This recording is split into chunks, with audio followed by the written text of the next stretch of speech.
जय हिंद साथियों। साथियों, आज मैं आपको अपनी पेंडिंग भर्ती के रिलेटेड कुछ बात करने आया। जैसा कि सभी को आप लोगों को पता ही है कि इस सरकार ने हमारी बात को अभी तक नहीं सुना।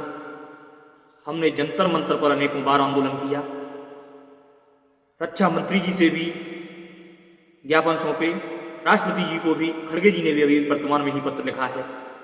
कांग्रेस अध्यक्ष खड़गे जी हैं जो, उन्होंने राष्ट्रपति जी को पत्र लिखा है, लेकिन अभी तक इसका भी कोई जवाब नहीं आया। उपराष्ट्रपति जी के भी पास गए थे, वहां से भी हमारे साथियों को रिटेन कर लिया गया था। कुल मिलाकर इस सरकार ने हमारी बात को इस तरह से अनदेखा किया है कि मानो हम इस देश के नागरिक हैं ही नहीं, मतलब हमारा इस देश से कुछ वास्ता है ही नहीं। जिस तरह दिल्ली में डिबेट हुआ था, न्यूज़ 18 वाला हमको पाकिस्तानी और आतंकवादी बता रहा था, उसी तरह से मुझे तो लगता है कि ये सरकार भी हमको इस देश का कोई भी नागरिक नहीं समझ रही, इस देश का युवा समझ ही नहीं रही।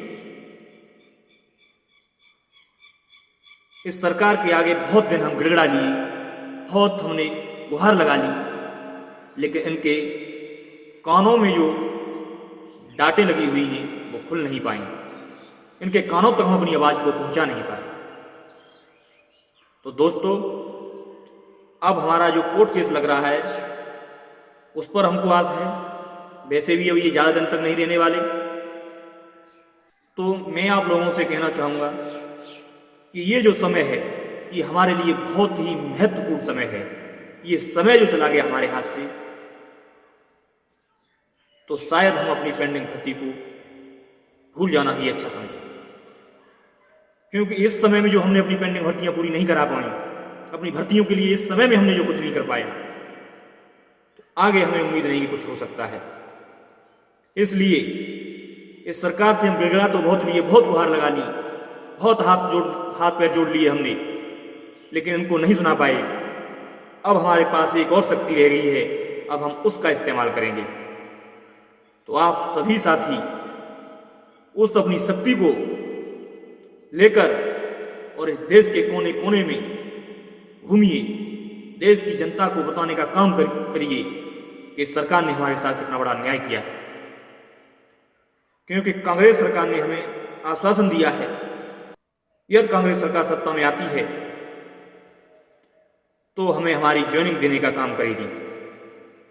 जब इस सरकार ने हमारी नहीं सुनी, इस सरकार ने हमें हमारी वर्दी से बेदखल कर दिया, हमारी भर्तियों को रद्द करके हमारे सभी अरमानों पर पानी फेर दिया, तो अब हमारा अंतिम संघर्ष यही रहेगा कि हम कैसे भी करके इस सरकार को सत्ता से ढकेलें। इसने हमारी वर्दी से हमें ढकेला है, हम इनको सत्ता से ढकेलने का काम करेंगे।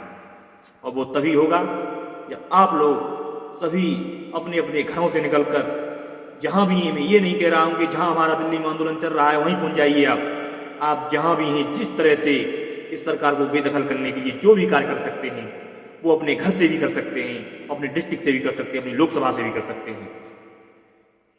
जिस आप लोकसभा से बिलोंग करते हैं, उस लोकसभा में जा करके एक अपना पोस्टर बनाइए पेंडिंग भर्ती को लेकर।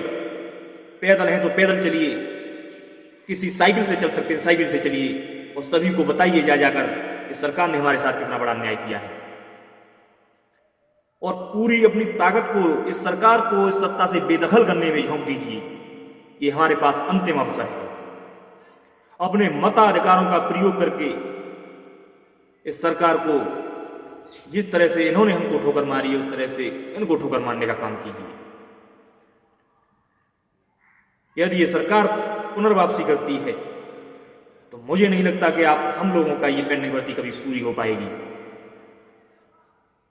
इसलिए जो भी आप इस सरकार को बेदखल करने के लिए कार्य कर सकते हैं, जहां भी हैं उसी जगह से कीजिए, लेकिन कार्य कीजिए जरूर।